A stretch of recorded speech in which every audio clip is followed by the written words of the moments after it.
PTF and JK back with you in the Money Media YouTube channel. We've got some movement in our Kentucky Derby top 10 video. We're here to talk about the news and notes with you. When I envisioned these segments, I was going to call them Who's In, Who's Out. But there's a little bit of a surprising, in my view, twist on that. As many people know, our friend Eric DeCoster, he is our producer for these shows. He was just named, by the way, racing secretary at Prairie Meadows. That's pretty darn cool. Our man is moving up in the world, but very grateful to have him establishing this top 10 list for us. And I guess the surprise, there's movement on the list, but he has the same 10 runners as he had a week ago. Huge runs this weekend from Sovereignty and Journalism. We'll get to them later, as well as a horse that JK thinks could be number one after the next round of preps. We'll get to all that at the end of the video. We're going to start off by talking about a horse that is on the bubble, I'm sure, for Eric D, but one that I would have been very tempted to sneak onto this list, Flood Zone. The just the other Brad Cox runner in the Gotham. This one ran an absolutely huge race on the clock. It's interesting, JK, for me watching this race afterwards, if you asked me what buyer did this horse get, I wouldn't have guessed this high, but the time checks out. He ran faster than the horses did in the Stymie earlier on the card. How impressed were you with Flood Zone? No, I thought he ran well. There was a couple of races where there was horses who ran fast numbers that had established form, right? If you're new to speed figures, I'll just give you this quick little 15-second tutorial. It's much easier to make a number when you have similar distance races with horses with established form, because you can say, well, this horse had to run a 95. He always runs a 95. Now you can build your new number off of that. Flood Zone ran extremely well. First time in Brad Cox's barn. And you'd like to think he's got a chance to continue to improve and take a step forward. When he crossed the wire and I saw that final time, I thought, man, I don't know if we're going to see much more impressive things out of these Triple Crown preps on the day. Well, it so happens to be that we saw a couple more that were pretty damn good. We will look at 10 through 6 first. We're going to look at the back half of this top 10 reordered. The information I get here, looking at Eric's opinions, he really believes in a couple of these horses. One is Hypnus. We talked about this horse last time. Definitely had a trip in the Rebel, but I know you, JK, were just a little bit concerned about the form of that race overall. Eric, a believer, is JK. You just heard a New York City horn honk. That's how I feel. Get out of the way. We shouldn't be on this list. All right, not a Hypnus fan. The other one I was a little bit surprised stayed on the list was Burnham Square. We're going to talk about the winner of this race in a little bit, but Burnham Square came back in action in the Fountain of Youth.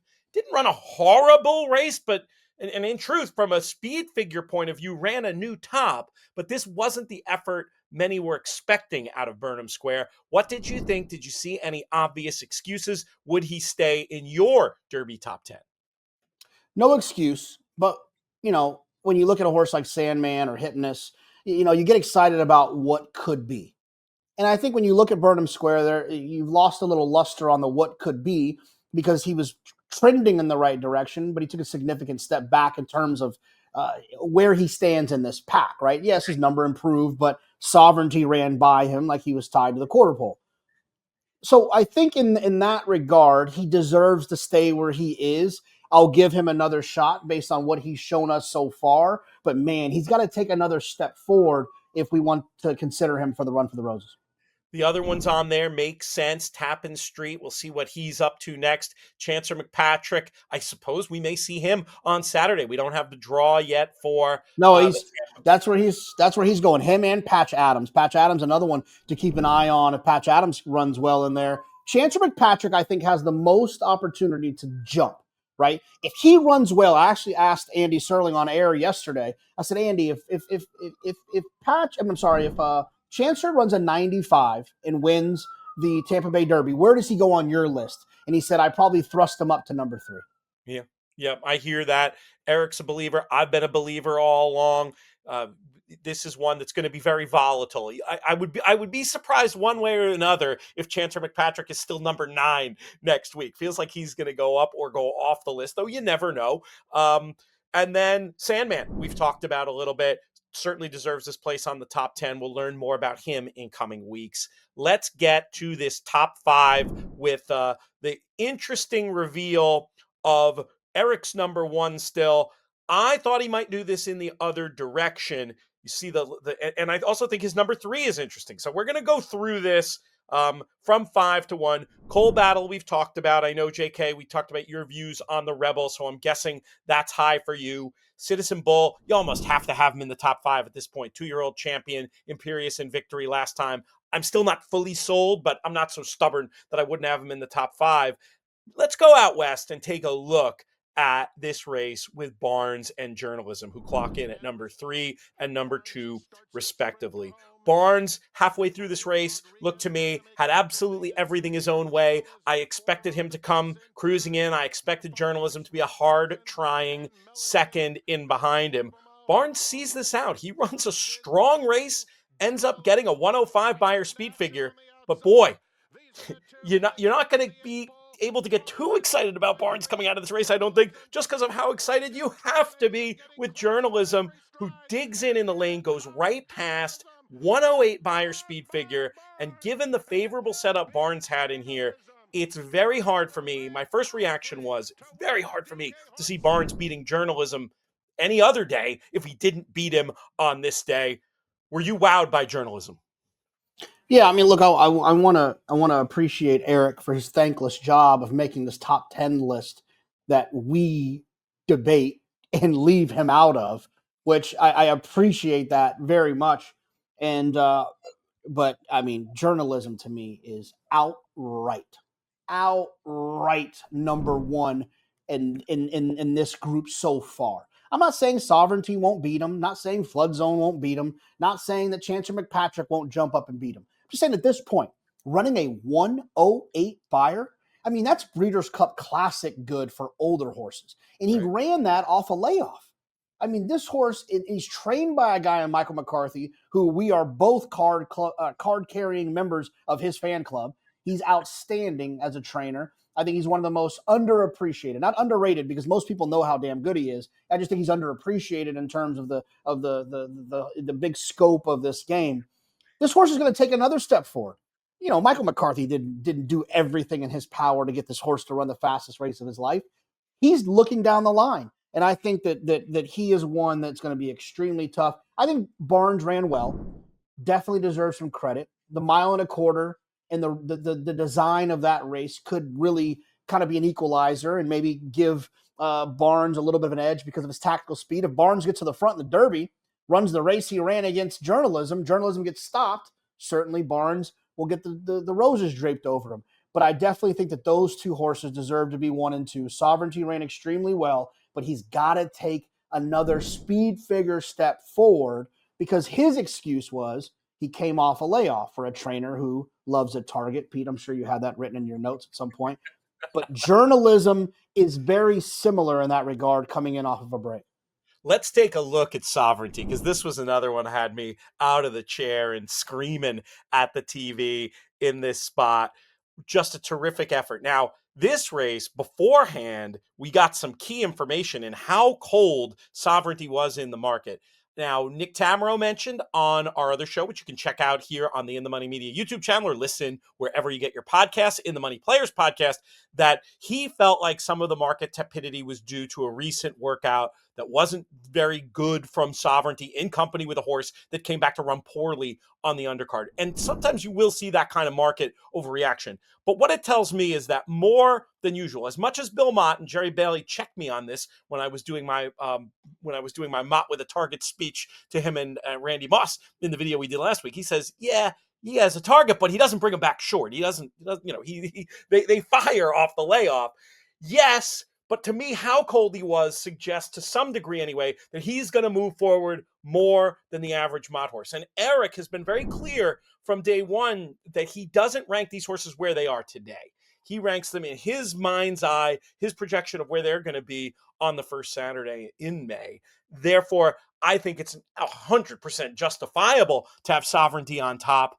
I'm just too much of a figure monkey, JK. I've got to respect that 108 from Journalism. I will ask you this. You sound so confident he's going to be able to improve off of that. I just don't know. Just because, like, I mean, he'd have to be, if he's going to keep improving off this 108. I mean, we're talking about a horse that's one of the greats of the century. Is it also just possible that this race, for whatever reason, came back fast and maybe he reacts a little bit to it going forward? I mean, there's certainly the opportunity for that to happen, right? I mean, it's the game that we play. But Michael McCarthy, like I said, it's do you trust the trainer? You Yeah. know, I would say it I would compare it to like maybe a football analogy, where Bill Belichick has a team that goes 16-0 in the regular season. They show back up off a break because they had the bye in the first round of the playoffs. Are they going to be a little rusty? No, it's Bill Belichick. And I'm certainly not saying that Michael McCarthy is our equivalent of Bill Belichick, but he's pretty damn good. And I don't think that Michael McCarthy is going to have squeezed the lemon dry leading into the San Felipe. I just don't believe that. And so even if he does regress to a certain extent in the San Diego Derby, I think then they can even do a little bit of a regrouping and have him ready to run his best race again come Kentucky Derby Day. I'll never forget the one thing about Michael McCarthy is the year that City of Light won the Breeders' Cup Dirt Mile at Churchill Downs. He had, I think, 30 horses in training. I think he had 6 of them in the Breeders' Cup. I'm grabbing numbers, but it's pretty damn close. If it's not Close to 6, it's that. 7. Yep. If it's not 7, it's 8. If it's not 7, it's 5. But he had 30 horses, and 6 of them were in the Breeders' Cup.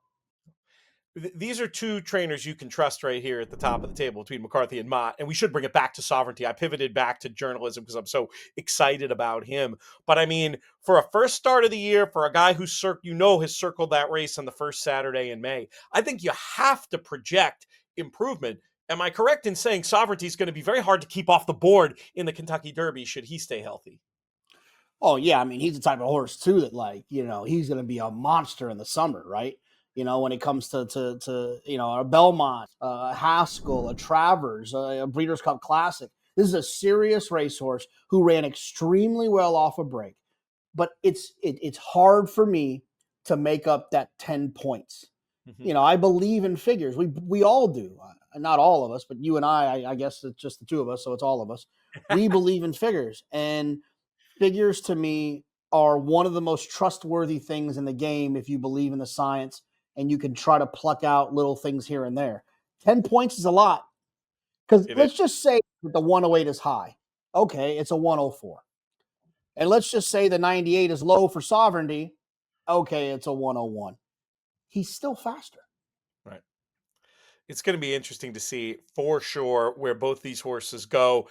We teased at the beginning of the video that you've got one. You wanted to mention another one that might be up in the bubble for Eric, but didn't appear on this list. But before we get to that, just want to let folks know we want you to join in the conversation here. Let us know what you think of these horses at the top. Who should be number one? Who are we leaving off that should be on there? Let us know in the comments. It's been really fun getting to interact with so many of you down there. Now, we've got one more piece of video to show. This horse came to the races with a reputation already. Disruptor had some of that fastest horse in the world vibe for his debut a month ago. Didn't really show it there, but he did a lot closer to showing it on Saturday. This horse, very impressive, and I know he caught your eye particularly. Why?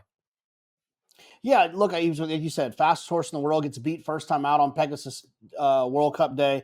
Then he comes back, runs off the screen, wins by 9 with a 92 buyer. And based on what I've heard from Tom Brady and Mike Rapoli, it's a joke, Tom Brady was there, this horse is going to go to the Florida Derby. And we've seen crazier things, a.k.a. Mind Frame last year with that ambitious situation. Now, look, he might run in the Florida Derby and he might win it. But, man, that's a lot to ask to get him ready for the Kentucky Derby. But we're just talking about for right now, he could be interesting if he could pull off that feat of the 7 furlongs to the 1.8 Grade 1 Florida Derby. Certainly be an interesting entrant in that race, if nothing else. We're going to have you covered most days. We're not quite ready to commit to daily to the Derby yet, but we're getting there, and it could happen sooner rather than later. Please subscribe to the In the Money Media YouTube channel so you don't miss any of our YouTube exclusive content. And if you want everything we have to offer, there's a lot. free tips and analysis every racing day at inthemoneypodcast.com. There's the In the Money Players podcast with loads of audio content over there. And if you want even more, check out In the Money Plus, inthemoneypodcast.com/plus, with so much extra stuff. I'm not even going to get into it here. We will see you next time on the In the Money Media YouTube channel.